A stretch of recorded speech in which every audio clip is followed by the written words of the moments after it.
Então, é uma paciente que sim, a gente precisa intervir, né? E ver como que a gente poderia. Então, tá aberto aí o microfone novamente, se alguém quiser se arriscar, e o que a gente pode inicialmente, né, fazer, uma vez que a gente identificou a carga anticolinérgica, como que a gente pode fazer esse manejo?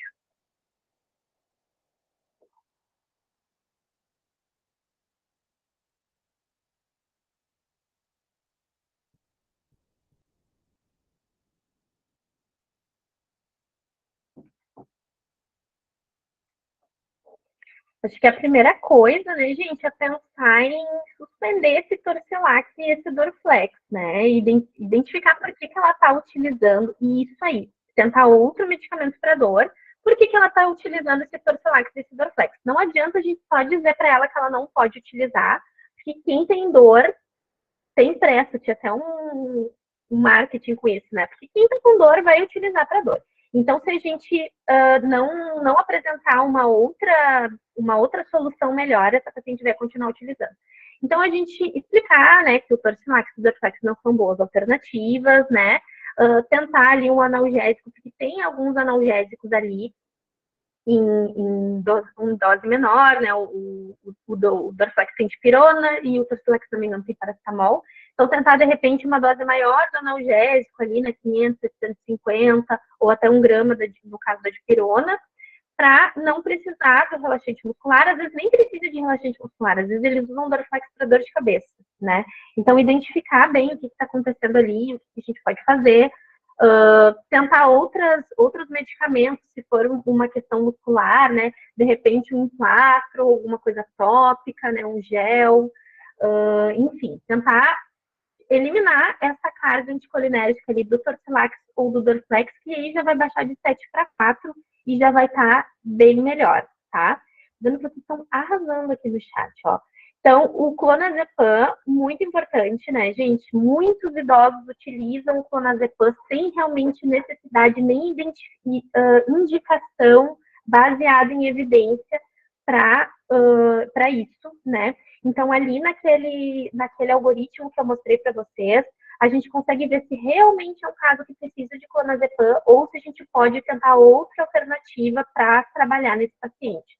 E, né, precisaria ver se está utilizando esse clonazepam para insônia ou se é para uma crise de ansiedade, se é uma coisa pontual, porque o benzodiazepínico, né, ele vai ser o apaga-incêndio, né? Ele é para utilizar numa crise, né? Numa coisa mais pontual. O uso contínuo do benzodiazepínico, ele é bem complicado, né? Então, a gente pode, né? Primeiro tentar suspender ali aqueles medicamentos para dor, ver uma alternativa melhor. Depois a gente tentar desprescrever aquele clonazepam, né? Tirar ele dali e, se possível, eliminar ele.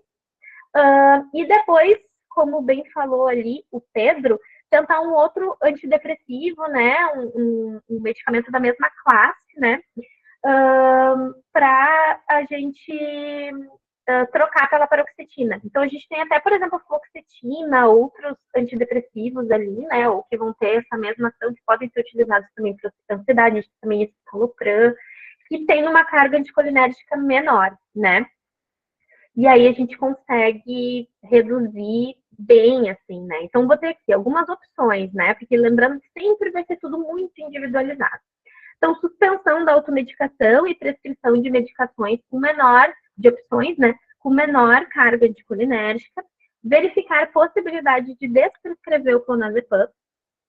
Verificar a possibilidade de substituição da paroxetina por opções com menor carga anticolinérgica e monitoramento desses efeitos, né? Se a gente conseguir, assim, muito sucesso nas nossas intervenções, eliminando o Torcilax e o Dorflex, o clonazepam e trocando a paroxetina, de repente, por uma fluoxetina, por um escitalopram, a gente baixa de 7 para 1 a carga desse paciente, né? Porque daí ele vai ficar só com esse antidepressivo de menor carga anticolinérgica, que se for a fluoxetina ou o escitalopram, fica 1 a carga, né?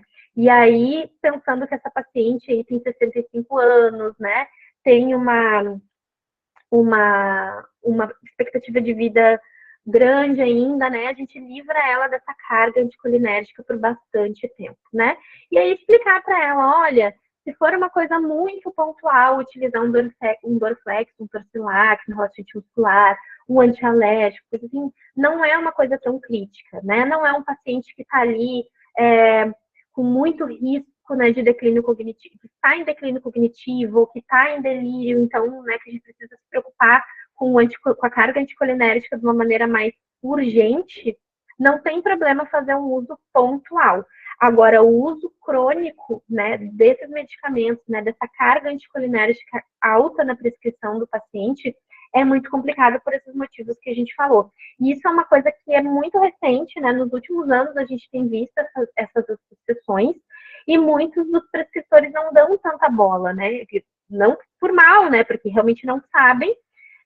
Já aconteceu de eu ir falar em unidades de saúde, de atenção básica, eles dizerem, não, meus pacientes eles não têm nenhum problema porque eles não apresentam nenhum efeito anticolinérgico, né? E aí a gente precisa trazer essas informações da literatura, mas mesmo assim, né, uma exposição cumulativa por muitos anos está associado, né, com desfechos negativos e que muitas vezes, mesmo depois retirando os anticolinérgicos, elas não são reversíveis, né? Como é o caso das demências. Então, uma vez que o paciente já está em declínio cognitivo, porque utilizou muitos anos anticolinérgico, quando tu retira aquela carga, mesmo assim tu não tem a reversão do quadro, né?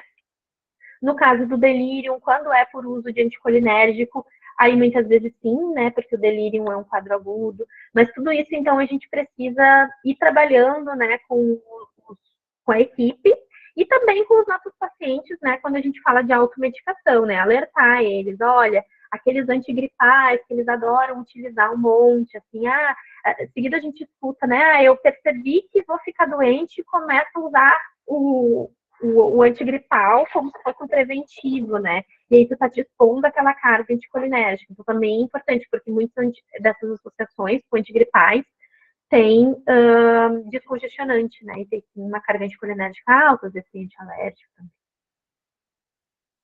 Então, isso, gente. Deixei aqui algumas referências, tá? Mas vocês podem sempre me perguntar.